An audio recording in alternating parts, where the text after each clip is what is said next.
Hello and welcome to Gary's Garage. Today I've got my son's Toyota Highlander. This is a 2004 with a 3.3 V6 engine, and the complaint that he has is that there's a noise coming from the back. We've gone through the process of diagnosing it. It is a bad wheel bearing. So it seems my lot in life, I keep getting wheel bearings to work on.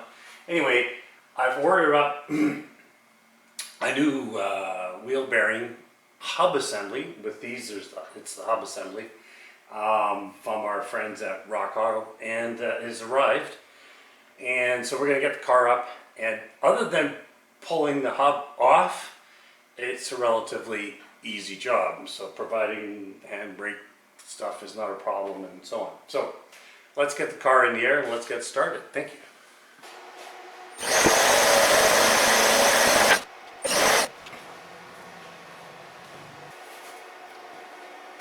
Right, safety glasses on.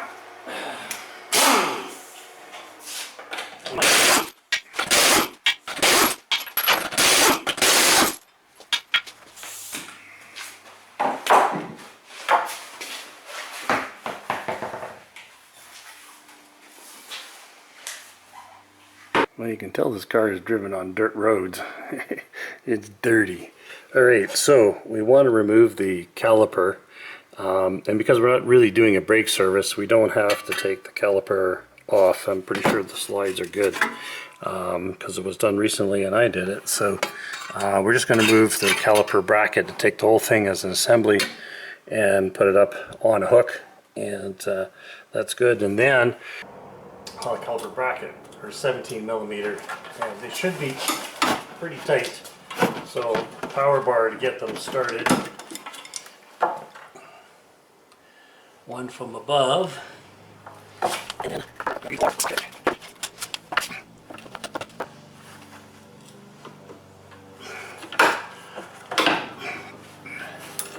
and then I can get a power tool on to buzz them out.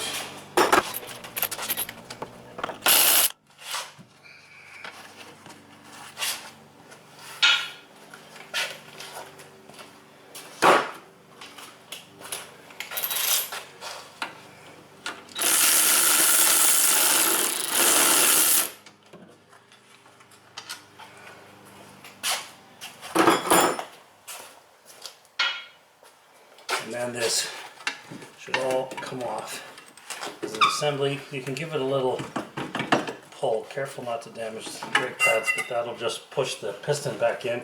I've got a hook right here to hook the whole assembly up, just to not put any force on the brake line. And there we go, look at that. The rotor's just going to come straight off. This is going to be super easy. Obviously these brake shoes need to be adjusted, handbrake shoes. Well, we'll do that on reassembly. Well, there we go. Alright, next up is to remove this nut. And you just want to make sure that it's not going to bugger the threads as it comes out. This one actually is not collapsed too much. Now,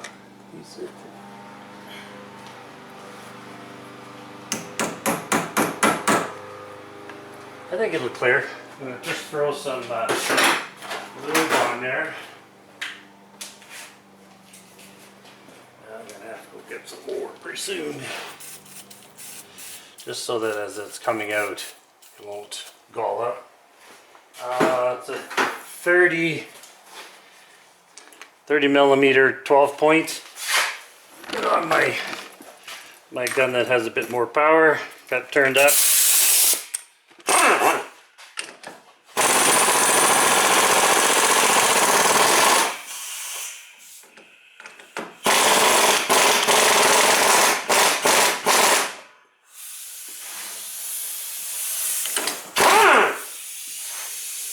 And there we go.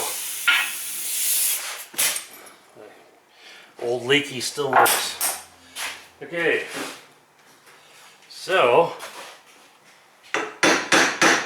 use a brass hammer. Sometimes a puller. So that seems pretty tight in there. The shaft's seems to have a little bit of movement, but it doesn't want to move in the hub, so that's going to be a bit of a problem. You don't want to hit this with a steel hammer. You don't want to bend the end, but I'm going to put some lube on there. May have to use a puller set up on this hub for just to push on the shaft, because this has to be loose, because you don't want to, when you're pulling this off, you don't want the extra drag of trying to pull the shaft out, because we're going to have enough work as it is. So let's see what we can do here.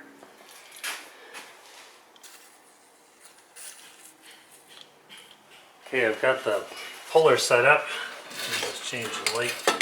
Maybe it'll help you see. I just got the puller set up. The purpose of this is we're not trying to pull the hub.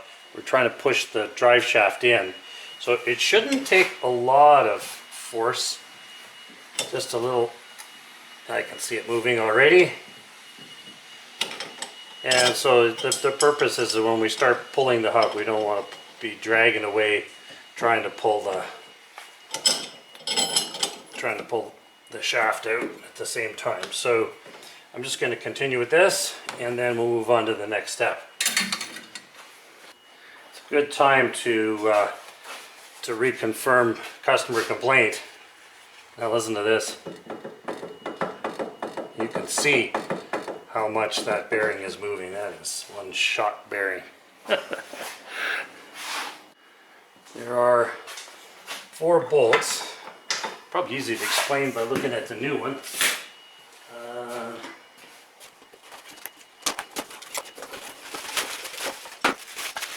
Here's our new hub. And there are 4 mounting bolts. And these, the hub goes on like that. And so these holes allow you to align up the socket to undo them. The 17 millimeter headed, and 12 pounds of torque, so that should go pretty easy. Simple dimple. Okay, every time you take one out, make sure the lineup is good.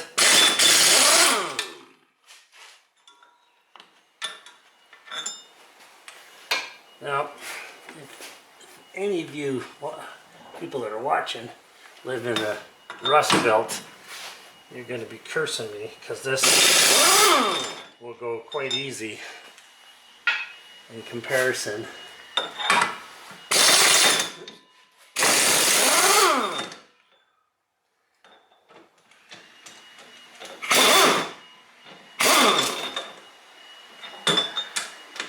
Come on. And that's all 4 bolts out. Now we just have to get the hub off the backing plate. So to do that, there's a couple different ways. If it's not rusted, you can use a slide hammer, which I do have. I could do that, but there's another trick. I've seen this. Now what I got set up here out of my bolt bin is a long threaded bolt with a nut on the other side and a big washer, and you can locate this in an orientation where you can get at the backing time. These backing plates are pretty sturdy, and you want to get it in a place where behind the backing plate is the hub. So I just have a wrench on the inside, and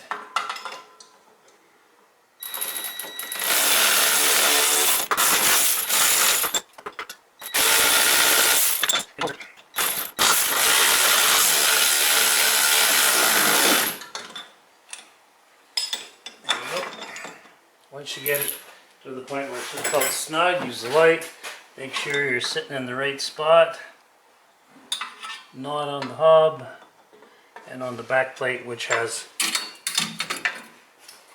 hub behind, or the knuckle behind it. I've also put some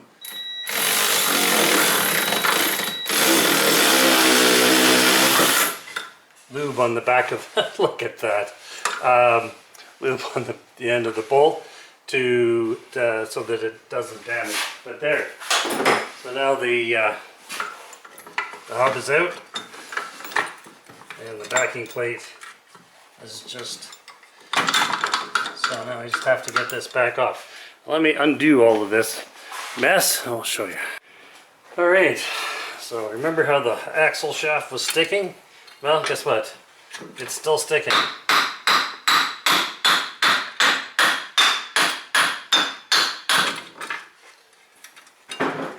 There we go. So now, should be able to work that out. And there, those are a bad bearing. No, it doesn't make a lot of noise, but it's just got play in it. The noise was coming from the rotor dragging on the caliper bracket, I think. So I'm going to clean this up, clean up the axle shaft so that it engages with the hub cleanly and doesn't stick, and then we'll just reassemble.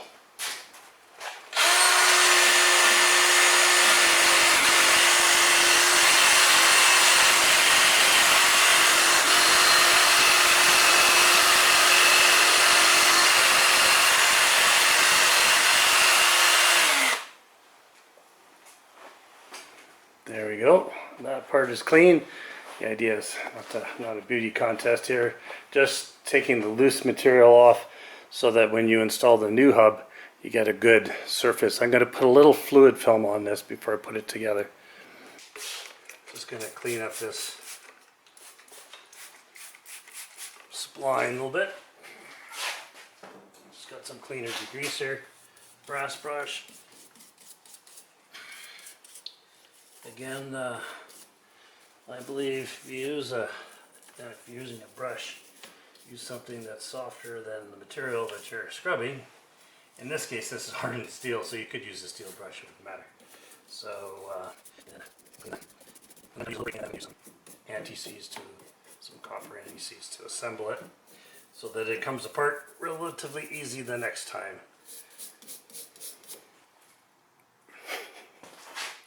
I couldn't help do that. The old Eric move. Anyway, yeah. That should have it pretty clean. And I'll let it dry, wipe it down, and we'll start on the reassembly.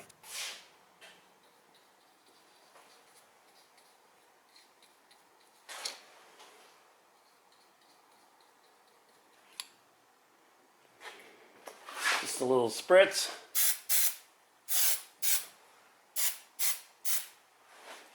Around the surfaces. That'll help prevent it rusting on for the next guy, although I doubt this job will ever be done. This car has, I can't remember, 270,000 kilometers, which really is less than 200,000 miles, but so maybe has a few more years left in it.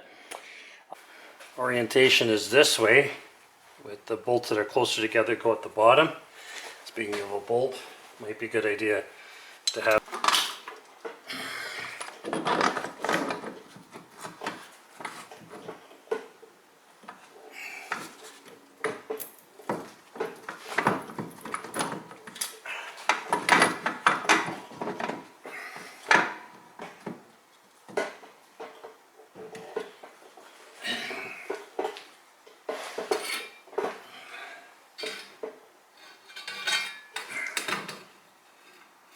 So close.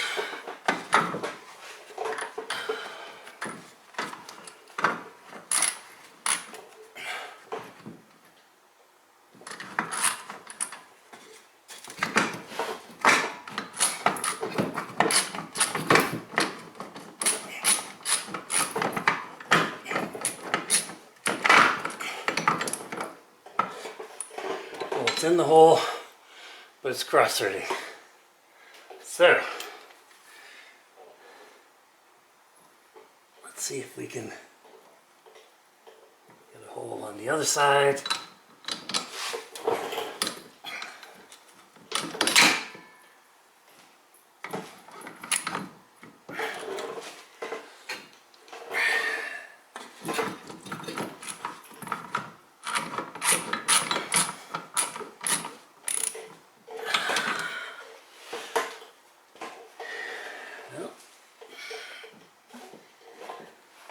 we're getting somewhere. Now, loosen this one off.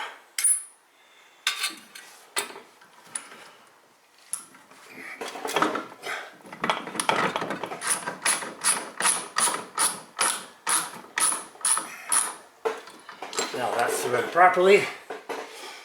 Let's move to this bolt up here.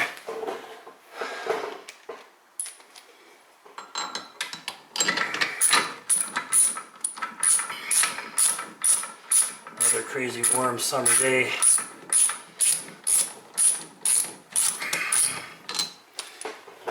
Always like to start bolts manually. You can use power tools after they're threaded.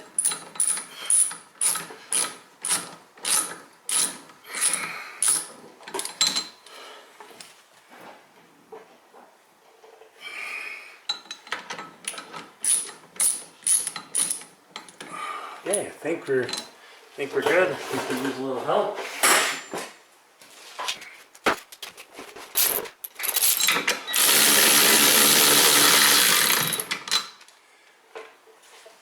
And you just have to turn it to line up your holes.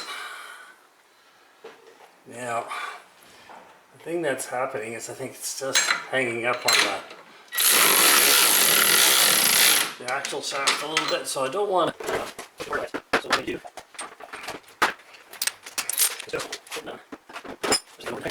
And then I should be able to pull in the shaft. Come on.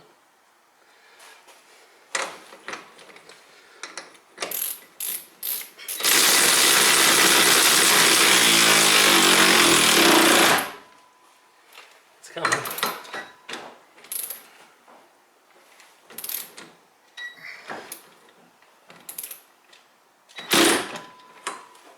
Gonna need a little bit more for that. This one will get it in enough so that it's not going to prevent us from bolting this down. I think that's okay. How's the shaft feel? Okay, shaft moves back and forth, so there's no tension on it. So now I can just run these bolts in.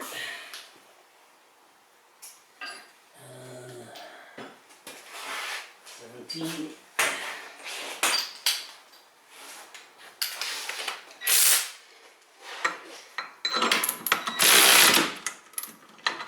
First one.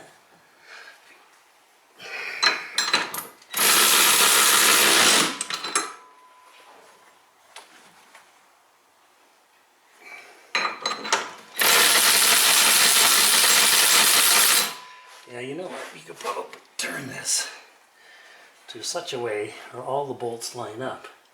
And that's using your head.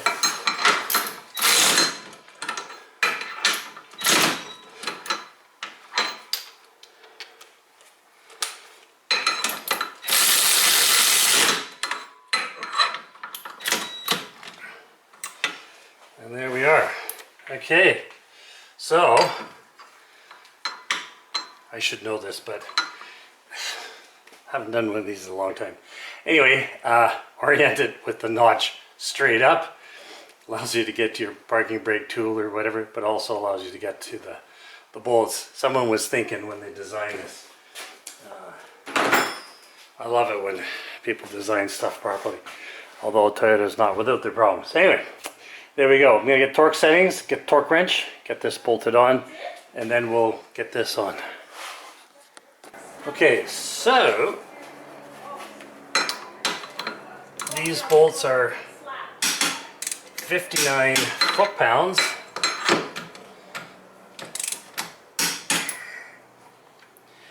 Come on.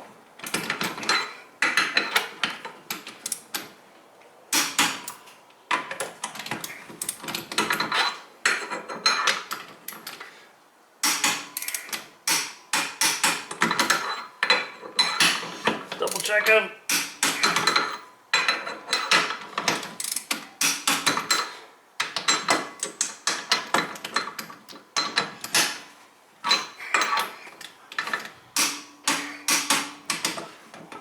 Okay, now we'll get the torque for this and set that, and we should be good. Okay, now I'm just going to run the nut in all the way.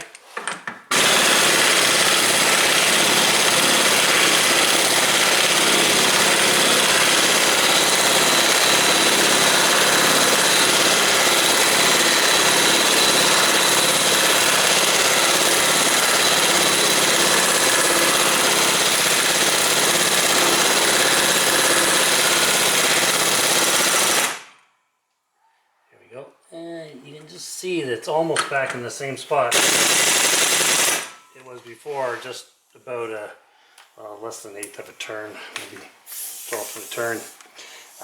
So we're going to do the rest of it with the torque wrench. The problem we'll get into with this is that you set up your torque wrench is 217 pounds, and as you turn, the axle is going to turn. There's a couple of different ways. You can put a power bar in here, but at 217, pulling and pushing, not great. Probably the best way is you get it as tight as you can, and then pull the little plastic cover out of your wheel when you reassemble, like finish everything, and then put the car down on the ground, torque it to 217, put it back up in the air, pull the wheel off, and then just pin the locking part of this nut into the keyway slot. So that is the method that I'm going to use. So when you're putting your rotor back on, you need to make sure you got the correct hole oriented in front of the brake adjuster, and that is there's a little offset. It's not, the plug isn't right in the center. It's not right in the center, so you want, it's off to the right a little bit, so you get to match it with the hole that's off to the right, and then when you put it on, when you pull the plug out, you'll actually have a hole right the way through. So it's just starting to hang up a little bit. I'm going to give the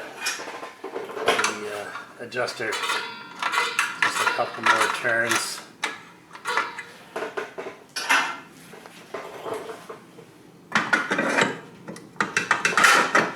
There, it's just starting, drags a bit, it's just hanging up a bit, but that should be close enough. I could do the process, we're told pull the plug, tighten it until it doesn't work, and then loosen by 3 clicks or whatever. Anyway, doesn't matter. It's just how high up the handle is on the brake. So that should do the trick. So there we go. So next thing is put the wheel, take the cap out, put the wheel on. Okay, didn't show you, but I put the caliper back on and torqued the caliper bracket to the knuckle to 59 foot-pounds. Yeah, I've taken the center hub out of the wheel, or the capture out of the wheel, so we can get at the nut once it's on the ground. And I am going to install just 3 bolts. Don't have to do them all. Not like we're going driving or anything. Get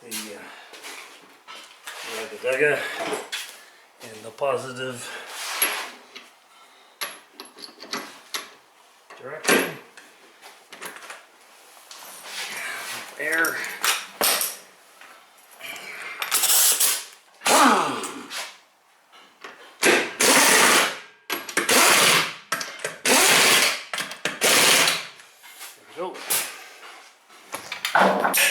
Now, let's put the car down and tighten that axle nut. Okay, car's back on the ground, most of its weight, and I've set the parking brake.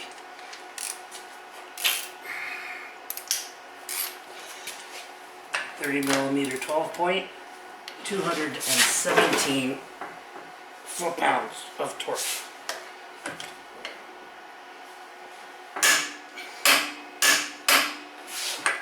There we go.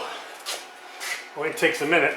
Put the car back up, and then we'll use a punch to lock that nut on, and then put the wheel back on, and off we go. So I think this is probably a good spot to drop you off. I want to thank you for watching Gary's Garage. I hope you find the repairs that we do here. This is really meant for DIYers. But I hope you find them helpful, and I hope I try to cover all the things you need to know if you're patient to go through the video. If you like what I'm doing, you know, please subscribe or like the video or share the video with your friends. Because you know, I do this for a reason. So anyway, thank you for watching Gary's Garage. See you on the next one.